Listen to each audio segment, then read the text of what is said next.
Welcome to another episode of Systematic Geekology. This is a space where we seek to create and cultivate healthy conversations between those things we geek out on and the philosophical and theological questions that often arise out of our fandoms. Like, what does it mean to be human? What makes a hero? What makes a villain? How do the stories and narratives we geek out on shape how we live in the world? We are your priest to the geeks. We aren't all ordained, but we see ourselves as mediators at the intersection of geek culture and going deeper in our faith. We don't always have to agree, but we do respect each other, and we see everyone as a beloved child of God. Everyone geeks out on something, so come geek out with us and enjoy the show.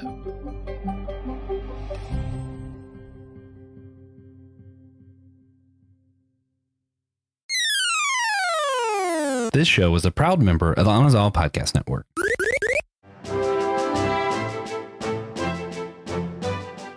How many times could you divide up your own mind and still be the same person? That intellectually stimulating question is pretty much the entire premise of the next arc of One Piece we're going to be talking about, the Egghead Island. I am Joshua Noel here with Liz Clyde and TJ Tiberius on Blackwell to talk about some One Piece. But before we do, we're gonna shout out some of what we've been geeking out on lately. Make sure we show our geek cred. People know that we really are the nerds that we say we are. Man, this sucks because like there's so much stuff I want to be geeking out on, but job related stuff has caused me not to have time. So the only thing I'm actually geeking out on is sometimes I just get so wound up during the day. The only thing that seems to relax me is playing Kingdom Hearts at night. So I'm sorry, Will, but the only actual answer right now is Kingdom Hearts still. Yeah, I apologize. TJ, what about you?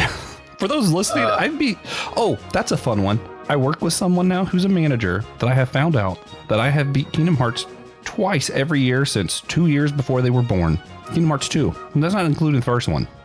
That would probably be 4 years before they were born. Yeah. Anyway, go ahead, TJ. Sorry. I started reading Made in Abyss, which, I've heard a lot about. It's like, oh, it's just kids. They send the kids to die. It's super gory. The world building in that is so good. It's insane. It's incredible. So I wasn't expecting that. I was not expecting. Also, the new Magic the Gathering set is Marvel Superheroes. That's been really cool. We're right in the release pipeline for that now. It's awesome. Nice. Yeah, you showed me some of the cards. They look really cool. Yeah. Liz, what about you? Well, I have been watching Witch Hat Atelier. It's very cutesy. Very nice. Did you just anime. Stutter really bad, or is that those words? Okay. Witch Hat Atelier. I did understand two of the words. That's correct. Atelier. What? Mm-hmm. Did you not understand? You I know Witch Hat. I've heard those words. Yeah. Okay. I'm like, you've never heard? It's just like a homestead almost. Nope. Okay. I'm uncultured. It's fine. If it's not mentioned in Kingdom Hearts, it's just another word for studio. Yeah, home. Mm-hmm. Yeah. All right. Well, in that case, rate and review our show wherever you get your podcasts. If you know of places to rate and review, that's cool. I have a studio. I just don't call it a studio. It's like an office. Rate and review my office with no space, but I'm about to go to Comic-Con and get stuff up there. Okay. Also going to shout out one of our financial supporters, Gunnar Burgum. We might be saying your name wrong. You still haven't corrected us, so I'm just going to keep pronouncing it the same way until you do. If you want your own shout out, you can also support our show like potentially someone named Gunnar by going to your website. In the show, there's a link in the show description that has the website. Go there, rate, review, check out other merch. Support our show, all the good stuff, all the one space over there. We are about to do Egghead. If you want to hear our other One Piece reviews, you can also click on a link in the show's description to see a playlist of all of our One Piece related episodes. So be sure to do that as well. But for now, we're jumping in talking about One Piece, the Egghead Island arc. This is going to be a hard one, so I'm going to throw it to TJ. If you had to explain the context of what is One Piece about? And what are we doing on Egghead Island? For those who haven't caught up all the way, let's say that they've watched the Netflix live action. That's their context for One Piece. What do they need to know going into this? Well, One Piece is the story of Luffy and his crew trying to find the One Piece. And Egghead Island is where Vegapunk lives. Vegapunk is, up to this point, an extremely mysterious, enigmatic super genius who kind of is just the smartest person alive, which means where he works for the world government and is under their hoof and has to, do what they say, that kind of thing. And we come to Egghead Island to try and figure some stuff out and get a few more tasks while we're there. Yeah. Because they kind of have to travel island to island anyway. Yeah. They just kind of end up here. And they just kind of end up here. Man, what a place to end up. What a place to end up. Yeah. Liz, anything to add or? No. Okay. So we do want to talk about our first encounters and reactions, like to the beginning of the arc. And like for me, it's kind of weird. I feel like you hear Vegapunk randomly throughout, usually with bad guys. So, I just assume he's probably a bad guy. I don't know. I don't think about things that much. I should know Oda a little bit better than I do. But I just don't think like that. I just read the story and experience as it is. I don't do a lot of speculating with One Piece for some reason. I think maybe I gave up on it. That might be the problem. But early on, they have like these like the mechanic versions of like the what are they called? They're not sea monsters. Sea beasts. Yeah. They have like mechanical version of that, and I'm like, oh, this is about to be cool because I like robots and stuff. I'm still like a little kid. Pirates plus robot stuff. This is awesome. And then it's like Vegapunk's revealed to be this woman, and I'm like, oh yeah, that checks out. That's usually the kind of twist that you have in like modern storytelling is you just assume that the super smart bad guy doctor is a man, and oh no, he's a woman, and it's like, oh yep, yeah, that checks out. But man, it was way more complicated than that and way more interesting. It wasn't just see, you guys are misogynist because you didn't think it was a woman. Nope, it's a woman and a man, several other men, a couple other women. Guy has literally just, his brain got so freaking huge, he just started dividing it up so he could handle all the knowledge he has. And he divides them up into, I don't know if they're robots, people, clones, I guess, of himself. All those. That just look different than him, and just started dividing his brain up. And they all actually share a brain, so it's not like completely separate people. So like sharing a knowledge base with different personalities of himself that are just divided up, going around this island. And I'm like, okay, man, that's cool. And then you get the one fight scene where Luffy's awakening power thing. And I was like, okay, this might be one of my, like, maybe not one of my favorite arcs, but it might objectively be one of the coolest just for the stuff that's in it, That was mine. I was like, man, this whole time, like, that was my reaction the whole time. Was just like, man, that's cool. Yeah. It feels like just an arc full of payoff. Like, oh, we're gonna, it answers a bunch of questions, not enough of them, not all of them. Yeah. But it is super, super fun to see everyone get to go all out. Yeah.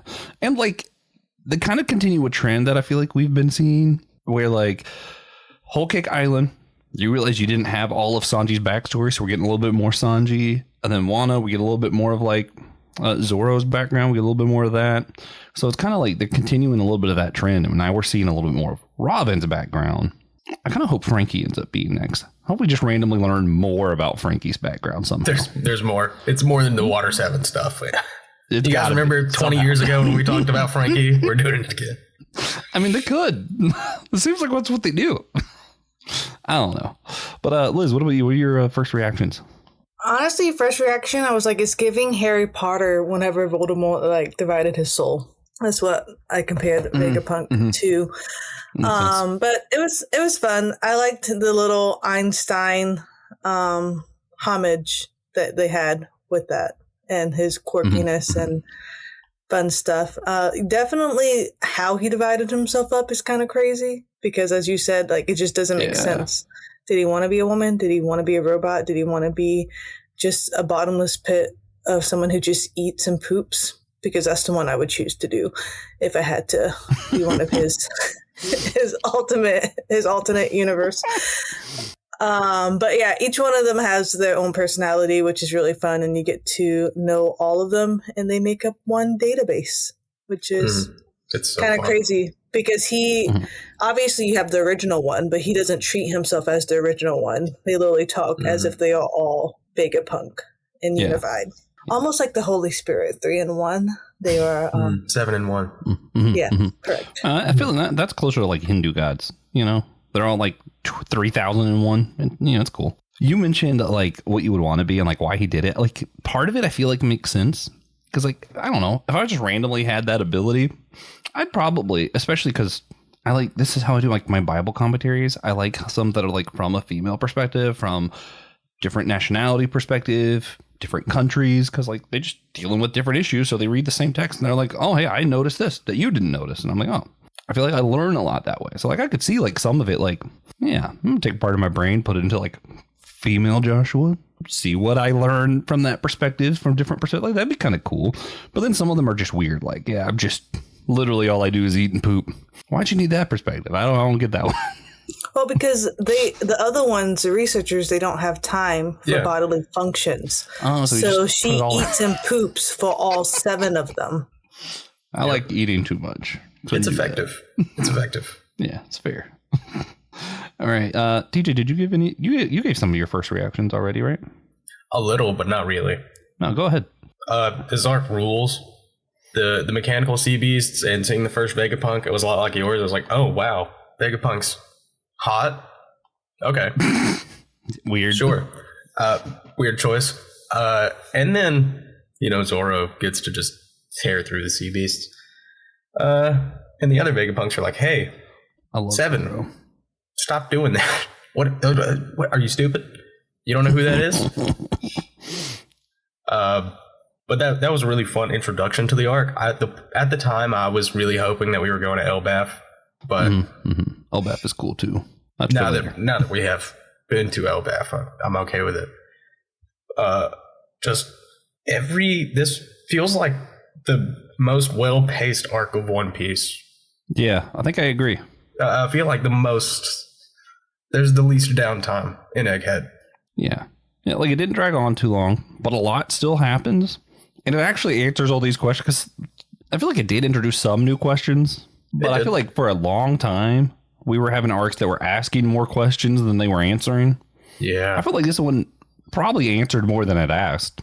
Yeah, or 50-50 it's close. maybe. It's close. We got Not we as got bad some as like answers about some stuff. Dressrosa killed me. The pacing was awful, and I just left with way more questions than you started with. Yeah. It's like, hey, you need to know what the Gorosei do? Watch this. And then There was no 40 episode fight scene either. None. So And there that could was have been. kind of nice. Even the coolest there fight. truly could have been. There really could have been. They have fought way less powerful people than 2 of the Gorosei and Kizaru again and Rob Lucci again. Yeah. But it all ends pretty quick. It's pretty nice. Even the anime. We don't have. Yeah. It's great. Yeah. It's pretty great. Also, maybe pound for pound might be the coolest arc. Yeah. Might be the coolest arc. Just because, Rob Lucci's back. Oh, that's awesome. Oh, he awakened his devil fruit. Oh, that's awesome. You know? I mean, I feel the same way. Because I'm like, definitely not my favorite. Like, I'm still like, the war where Ace dies. Marineford. Yeah, thanks. Marineford, Alabasta, Dressrosa. Those are still like my favorite. But this is probably the coolest. Like Yeah. Like it's not Dressrosa. What's Chopper's Island? I don't like Dressrosa. I was trying to think of that one. Drum Island. Yeah, that's what I meant. Drum Island, emotionally, man, crazy. Talking reindeer, awesome. Not as cool as giant robotic sea beast. Cool level and like emotional factor. Yeah, they're different. Yeah, and that's like the least cool thing in Egghead Island is mechanical sea beasts. You have the Seraphim. You have the food machines inside of Egghead Island. It's like, pretty much dreams are reality here. You can do whatever you want. It's like the Willy Wonka's chocolate factory of One Piece. Mm-hmm. Yeah, and you find out that a lot of this technologically advanced stuff just existed before, and the government hid it, and you're like, of course they did. Checks out. And it's just cool. Yeah, definitely one of the coolest. Like not like the most emotionally rewarding or anything to me, but man, is it cool. It's just robots and fights, and Luffy literally just decides, oh, when I awaken my power, I turn the world into Looney Tunes, and then I beat the crap out of it. It's just great, you know? It is really funny. Rob Lucci sound effects and shows everything, up. though. Like, it's definitely just Looney Tunes. Yeah, Rob Lucci shows up, and he's like, sorry, Straw Hat. I've gotten a lot stronger since last time. Listen, man, you should have showed up earlier. you should have caught up before Wano, probably. Yeah, because now Luffy's on a whole new level. Destroyed. It's awesome. It's so funny. And you feel bad for him. Naturally, you feel bad for him. Yeah. Well, and this was the point when I started like going back and forth between watching the anime and reading the manga, so I could just keep up, because I have too much going on to always sit down and watch show, and I just learned to read manga finally. And I'm like, what I loved with the anime though, like not just like sound effects and everything, but like Luffy is legitimately like laughing that whole fight. Like he's just having fun. I'm like, this is why we watch One Piece right here. Yeah, and it honestly, it's scary. It's really scary. Yeah, it is. Hello there, listener. This is Evan Garcia, and I just wanted to jump in here to remind you and to let you know of our Facebook groups and our Discord server. These are great communities where you can post and share memes and talk with the hosts, and we have votes and some polls for future episode topics and fun interactions with our host. So just wanted to remind you that we are focused on community with you listeners, and we love each and every one of you guys listening. Thank you guys. I would not want to fight him. So how would you guys say, let's haven't talked in a while, that this story impacts the overall story of One Piece, like as far as just this island? I mean, you said it before, it answers a lot of questions that we speculated but did not know with the history. And I mean, specifically, it's near the end of Egghead Island, but we learn the most we've ever learned about the Void Century and what happened. And I mean, that's why the whole, what are they called, elders showed up to try and stop, the broadcast, and Vegapunk and destroys everything. I think at the very beginning, right, we saw, right before this arc, we saw that beam of light. So they already destroyed one island, right? Is that how this arc started? Pretty much? The Death Star.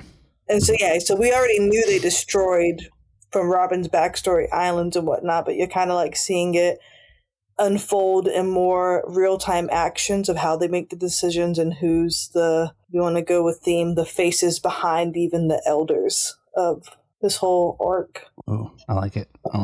Yeah. Well, I'm gonna ask TJ too. Well, yeah, I'm gonna ask TJ a question and then go back to Liz again.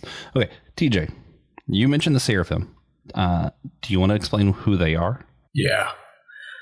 So the Seraphim are they robots? Are they technically robots? Or are they just like little clones?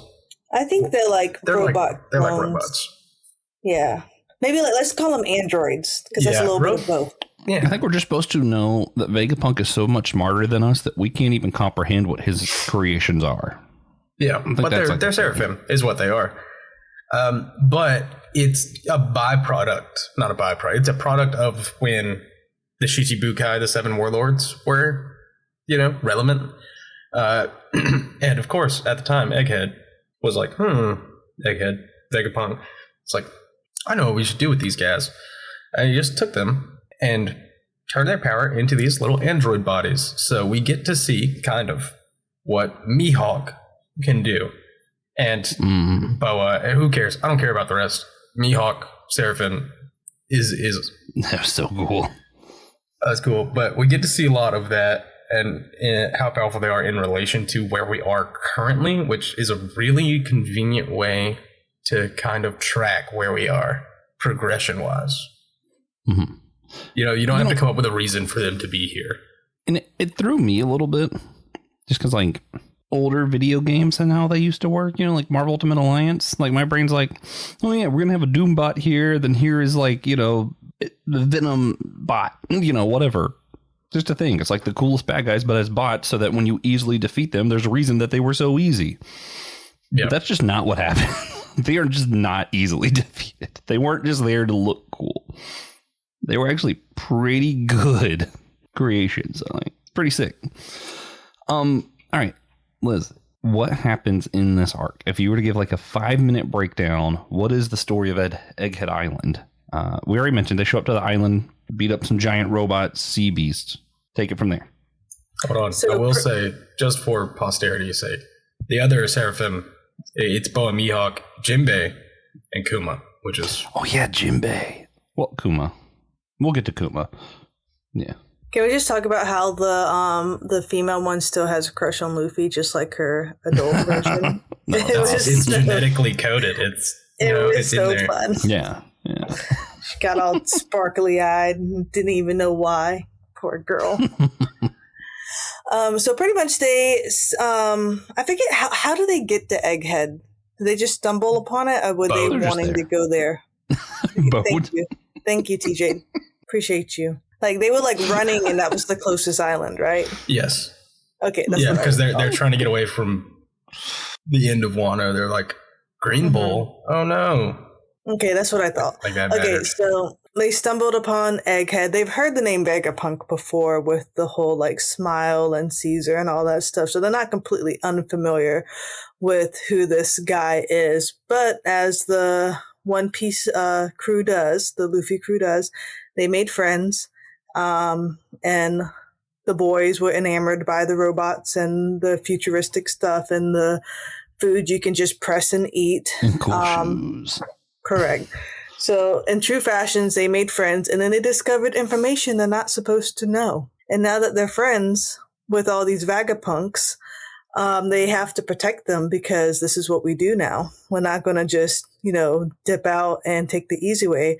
So then pretty much the whole arc is them trying to save Vegapunk, get him off the island so they can protect him, blah, blah, blah, blah, blah. Navy comes, people turn on Vegapunk. I mean, dude had to face his best friend, which was very sad near the end. I'm not sure if we're talking about that yet. And then, I mean, it's getting broadcast to the world because, shocker, the government lies. So the government is letting the world know that the Straw Hats own Vegapunk Island.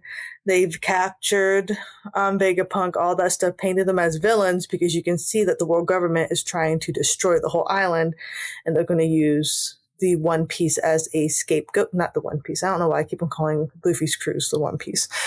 Pregnancy brain. You know what I mean. But they're using the Straw Hats pirates as a scapegoat. But because of that, the giant pirates, what are they called again? The giant pirates. Okay, thanks. That's what I've been calling. Okay. Well, I know like their island is. I didn't know if we called them by the island. No, that's their name is the giant pirates. Okay, just making sure, guys. They're very original. I'm giving birth in like 40 days. Okay, I'm struggling, so I feel like a giant pirate right now. That probably let me join their crew. So the giant pirates, they heard that Luffy was on Egghead. They knew it didn't sound right because they know Luffy. So they came to assist. So they come literally in the clutches of the moment to help fight off the elders and try and get them off the island. Then we find this mega transformer robot that I knew Josh would be, that's his favorite one. It's so cool. It's so cool. We saw it at the very beginning, but it just looked like a rusted pile of bolts. But he was actually infused with the old Joy Boy's hockey. And so whenever it was time for him to pretty much protect Joy Boy, when Luffy goes into fifth gear, he awakens and like pretty much just saves the day. So throughout, what I appreciated most about this arc is someone who does not love long drawn out fight scenes. This fight scene was broken up with a lot of backstories and with a lot of like other fight scenes and a lot of like back and forth of what's happening around the island. So it wasn't just straight Luffy fighting the elders. And then because everything was broadcasted, we got to see a lot of like old friends watching the broadcast and kind of doing like updates with that. So was a good episode. Probably one of my favorite arcs to date too, just because it was like almost like a reminiscing arc, but we got to learn a lot of things we didn't know before, and it wasn't drawn out. Yeah, it feels like just the whole arc is celebrating getting through as much of the story. It's because when Wano finished, Oda was like, now we can start telling the actual story. And this whole arc was just celebrating the previous 1,100 chapters. It does feel like it's a turning point of like you could see something new is about to happen now that they have left Egghead Island. Like it's the curtain has been unveiled to the whole world and you can't undo the broadcast. So like you have the sense of expectation of what is going to happen next because it's never going to be the same. They can't just go to another island and fight a bad guy because now the Navy is like, what do we do now? Who's the good guy? Who's the bad guy? Yeah. And also big arc for Big News Morgan. Yeah. And yeah, the only caveat I want to throw in, I felt pretty similar after the execution of Ace at Marineford that I was like, oh man, yeah, now we're really getting moving. And then Dressrosa happened shortly after that. So I was like, are we really getting moving? I don't know. I hope so. It would be really funny though if the next arc after Egghead was 400 chapters. Yeah. Like this is Suit Rosa. It's going to be almost the same thing as Dressrosa. Yeah. Yeah, right before Mirageoise is this other island. It's called Suit Rosa. It's just gonna be awful. Yeah.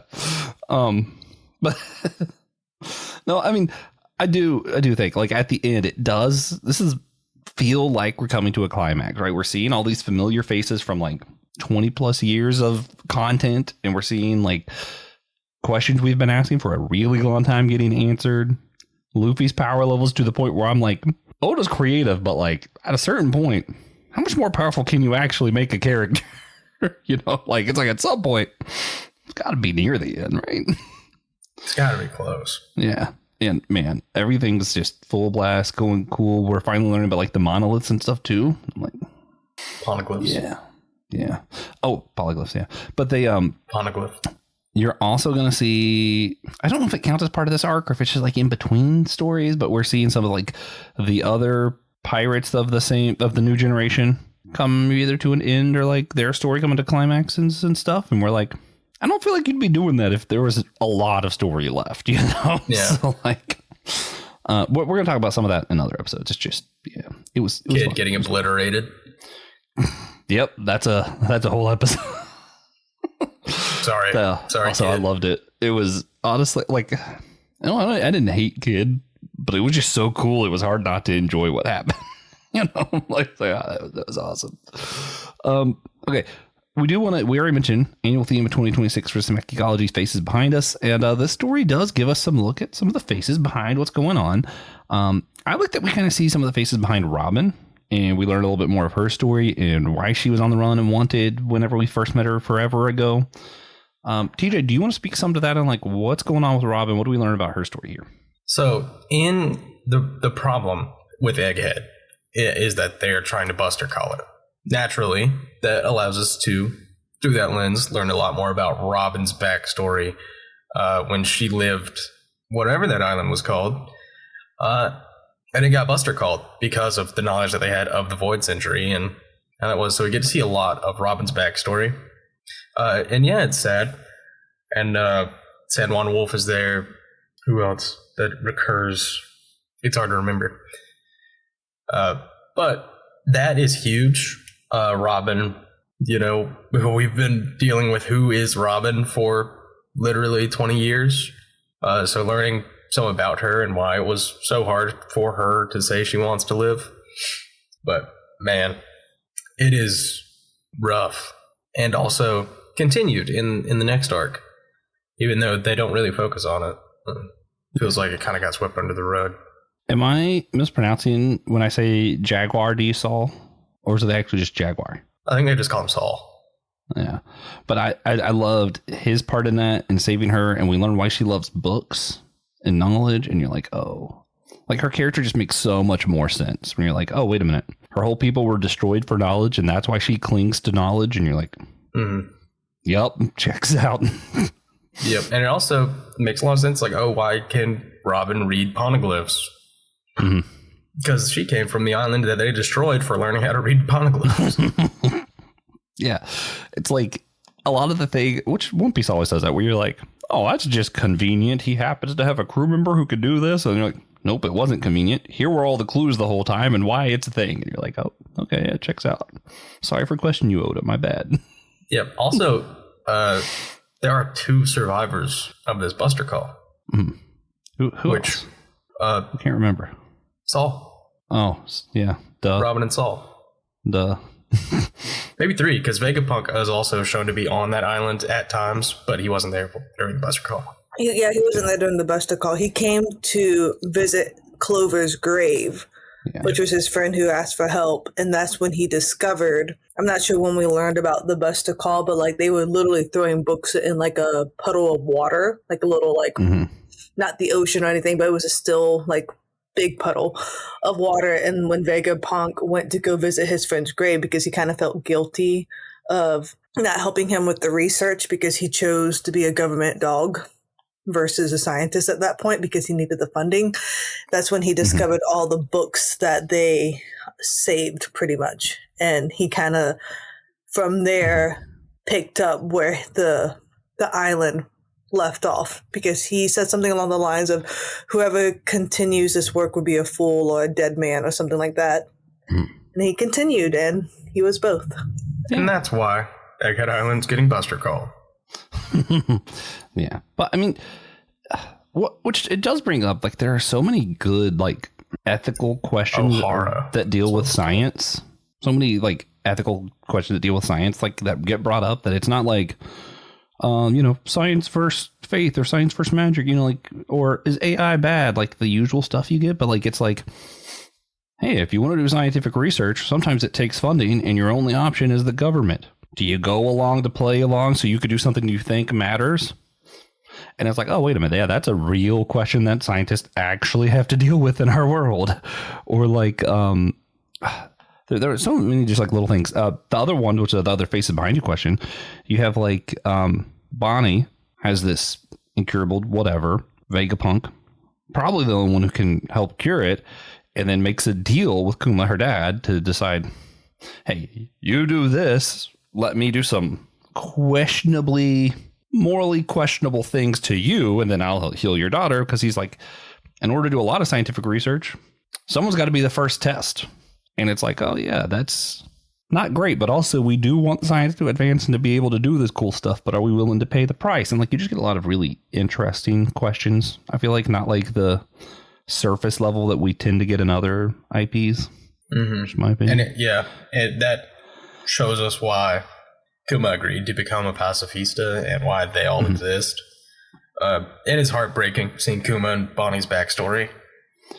Yeah, and then Bonnie wants to kill Vegapunk because you did this to my dad, and then you find out, yeah, your dad chose that, and it was for you. Yeah, it's crazy. Well, just a few more questions before we wrap up.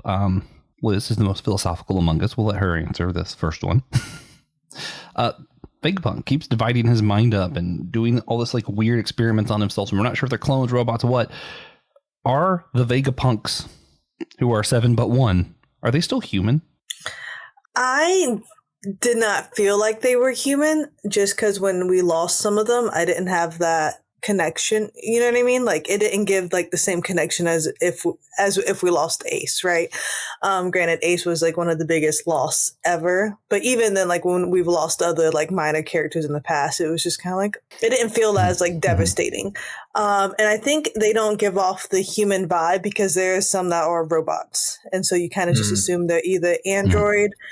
And at one point, I just kind of mainly view them as a copy of the original Vegapunk, even though they don't view it as that. It's still a bummer whenever we lose them. But yeah, it's weird because I want to say yes, but I kind of don't. The point of the Vegapunks, the Stellas, is that he's kind of partitioning out his personality, his needs, but they all retain some level of otherness. They're not just the one thing. For example, none of us mentioned it, but a big part of this arc is betrayal. One of the Vegapunks betrays Vegapunk. Which is just weird.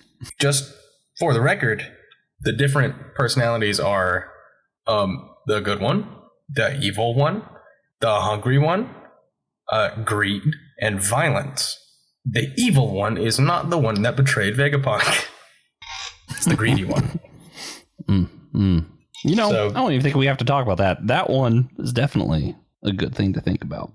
But the art says what it needs to say. They're human-ish. Yeah, like I think part of it too, if I'm remembering right, it's like the mind is like in a central location that they're all kind of able to learn from. So it's not like killing one of them, he loses part of his brain or anything. Like it doesn't feel like he loses any that much. Like, I don't know. It's very different from the Star Wars clone situation where each clone, when they die, like, especially if you're watching the Clone Wars, it's like, oh yeah, those clones were human. Like that hurt.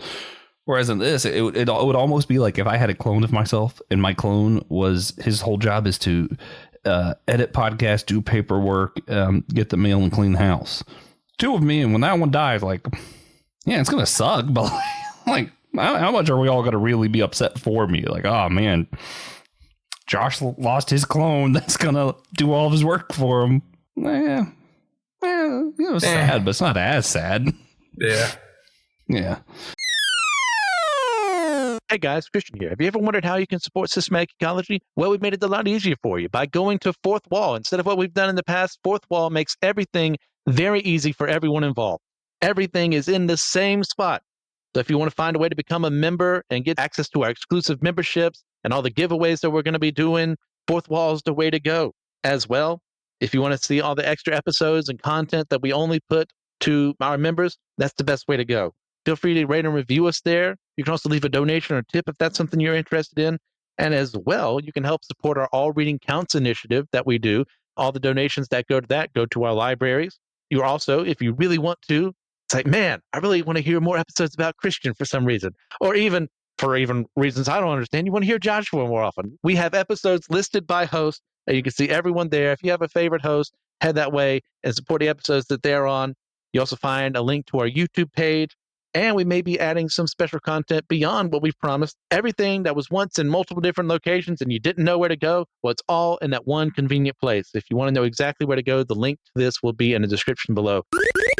So the other one, and then we do have to wrap up, but I want to hear y'all's answer to this because I don't have an answer to this.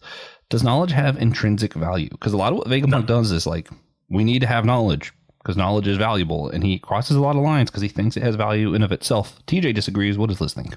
That's literally like the parable of the seeds, where like you spread the seeds and it gets like choked up by the ground. It's not going to grow and produce. So no.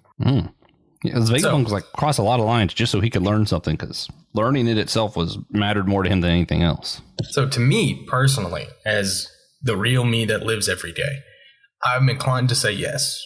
Logically, no, of course not. Because being unable to apply the knowledge is a whole different thing. That's why I think the question's a little wrong. I do think, realistically, it is valuable to learn the knowledge in case you might use it. Yeah, knowledge is not valuable. But that value is not intrinsic to the knowledge. Yeah. So here's the thing. A heart pacemaker is valuable, but without it being used for the function, it's not going to save anyone's life. Yeah, it's just a piece of like plastic or whatever. It's whatever is made up of a heart pacemaker. Yeah, I think the question really is like, how much value do you put on it? And I think that was a lot of my problem with some of Vegapunk's action is like, it felt like when we get his backstory, it was like he wanted knowledge so that he could help people, and it was like, okay, that makes sense. Knowledge, then help people. And then he just put so much emphasis on the knowledge that he was hurting people. He wasn't helping people anymore. Because, well, once I learned this stuff, I can help people. Then it's like, yeah. So I feel like it really comes back to me complaining about utilitarianism, and really has nothing to do with how valuable knowledge is or not. And just, even if you think the end goal is good, learning stuff is good. But if your goal was to help people and you're now hurting people, maybe you crossed the line somewhere. You need to rethink how you're doing things. I mean, that's tale as old as time, when you can compare that to these clinical trials. Like these drugs that people voluntarily sign up for money, but it ends up making them worse or ends up doing more harm than good. but we're literally experimenting on humans and animals, but this is how you find the cure, or this is how you advance science. If it wasn't for clinical trials, we wouldn't have had so much medically advances today. So it's one of those lines of, where do you stop? I'm going to use a really stupid example. I think many people might argue having the knowledge of the rule books of Killer Bunnies and the Quest for the Magical Carrot is not really all that valuable. It's technically knowledge. But my thing is, I think, especially, well, you know, I've played with all of you, but TJ and I really get into the like arguments about the rules, like pulling the stuff out, and like it gets really, really nerdy, like really nerdy for this card game. But I feel like personally, I have grown because of those arguments where we are taking the rule books out and like, well, technically it's worded this way, so I think that means I can apply the card like this. He said, no, that would never mean that. It would apply this way. Mm-hmm. And it allows us to actually think, what do we mean by our words? And then we actually gain valuable knowledge about linguistics from knowledge of a silly little card game. And I think it helps us apply better in real life. See, the thing is, for Killer Bunnies, it's almost an exegesis kind of hermeneutic moment. Yes. Because we're talking about the rules as written versus the rules as intended. What is the author's intention behind this as opposed to the way it's written? So, which, ironically, so many times when I listen to Supreme Court arguments, I'm just like, that's just me and TJ talking about the rules for the kitty and Killer Bunnies. I mean, well, in that case, because literally people have texted me from our church staff asking me about the handbook and what it says, because I'm probably one of the few people, I do think knowledge is good. I'll read the handbook 3 or 4 times, and I'll like revisit the handbook and just kind of like read through it, just because you don't know what you don't know. And at like my old job, who they like to change the handbook 3 times, they kept on changing the handbook because I kept on saying, nope, it doesn't say this, so you can't enforce it. And then so they would change it, which is why I'm no longer at that other job, because I'm like, make a decision and stick to it. So that point of, even if it's not useful to other people, doesn't mean like knowledge is useless, because it's how you apply it. I don't need to know the handbook until maybe a year or 2 down the road when something happens and I'm like, oh, well, actually, this is what it says, so you can't apply it there. Like someone was mad that someone was taking leave for camp, and I'm like, well, it says you have ministry time, and they're like, well, that's only for pastors. I'm like, the handbook doesn't say ministry time is only for pastors. So an admin was going to camp not using vacation time, and so they changed the handbook because of that. But it's just one of those things of, you need to know the rules to sidestep the rules, in my case. Yeah. Or same thing, I guess, with you better. guys with Killer Bunnies, so Josh can cheat better. Or, you know, learn linguistics better, or understand other types of arguments better. Like, I feel like it's just how you use the knowledge, how you think about why we're learning these things. Another example, I have to be a little more vague on, attendance policies for a place that I work at. I learned something a long time ago about an availability sheet that people are supposed to fill out and sign that says they have to actually have, if the availability change, they have to have it confirmed. They don't just get to change their availability whenever they feel like it. Now I'm in another store. Those sheets were never assigned. People just change their availability all the time, which is why he can't get a schedule done. And I'm like, well, why didn't you do this? He didn't know about it. And that's where I'm like, yeah, like it's not helpful to just have that knowledge so that I just know this random fun fact. But it does end up being helpful when I'm like, oh, hey, we can solve a problem by using this well. And if you want to hear more about knowledge versus wisdom, we're going to talk a little bit about that in our bonus question. But for now, I think it's time to wrap up. Are you guys cool with that? Sure. Cool. Because we are a little bit over time. So we're going to go ahead and go to our wrap up. I mentioned it. We're going to talk a little bit about the difference of knowledge and wisdom a little deeper in context of Vegapunk, especially in like, Egghead Island stuff. So if you want to hear more of that, go to our website. We'll have a bonus question. You guys can hear us talk a little bit more about that. For now, though, if we had to give a recommendation, TJ, what are you recommending to our good audience here? One Piece. No, really, it's funny. There is a One Piece card game. I don't recommend playing that. It's cool, but it's really, it can be really expensive. Magic the Gathering, it's a pretty good time to get into it.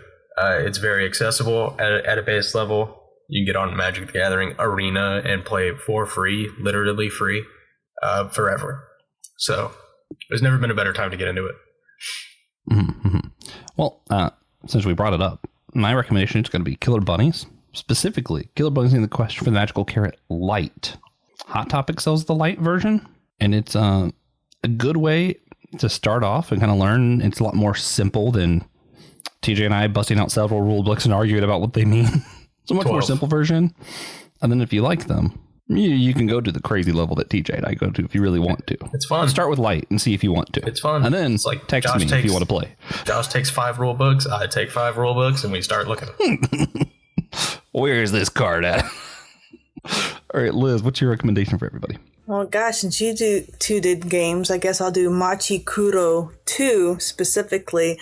It's a really fun card game, similar to Killer Bunnies, where like you'll get a different game every single time depending on which cards gets drawn out. And so you're trying to like buy property and whatnot, and each card does different things. But what I like most about it is it can just be for 2 players, and it takes like 30 minutes. So it's What's a it really called? great Machi Kuro. I'll send you a link. It's 2 because there's a new version of it now. But Taylor and I wanted something we could just play casually together if like, we're a little bored, but we didn't want to think. It's a really fun game, but you can play up to 5 players. Oh, TJ, when's your next day off? It's Asian inspired, so, it's superior. Next week. You want to come play Magic Card?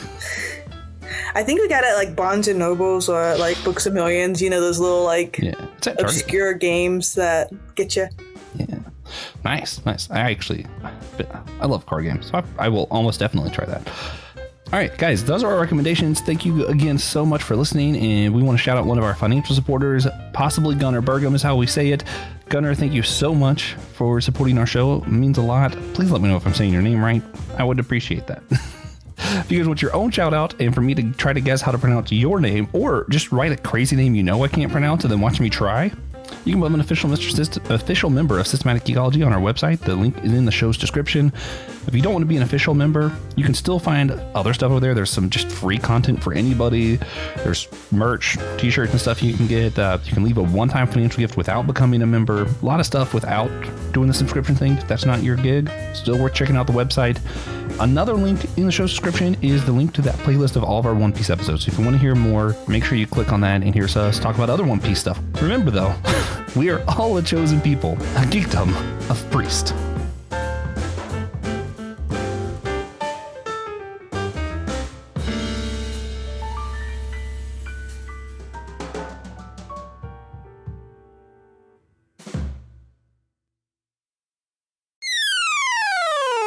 Hey guys, Christian here to talk about our YouTube page. That's where you can go find us at youtube.com/@systematic geekology. We have exclusive stuff there, exclusive videos where you can just hear other topics that you'll never hear on the podcast proper. These include things like comic book catch up, where we're discussing the newest comics that we're reading, Friday Night Frights, where Joe Day and I explore a cryptozoological, paranormal, ufological item of discussion. Has a lot of good fun there. I have a lot of great times with him. We have spontaneous YouTube shorts that we decided to do. A topic we wanted to discuss. They're in a very short form. We do them there as well. You can interact with us live as we're recording like a What's New episode or something like that. You have something you want to chime in? Well, how can you do it unless you head over to youtube.com/@systematic geekology. All right, guys. See ya. This show is a proud member of the Anazal Podcast Network. Other shows on the network include Be Living Water, where Joshua Noel discusses various topics from a Taoist Christian perspective, inviting listeners to imitate Christ and be water, beneficial to all and a conflict with none. Friday Night Frights, Day and Christian Ashley discuss all things frightful, from UFOs to the paranormal to serial killers and more. Kung Fu Pizza Party, where Brandon discusses all things martial arts media, delivering high-flying action and wisdom, one slice at a time, all in under 30 minutes.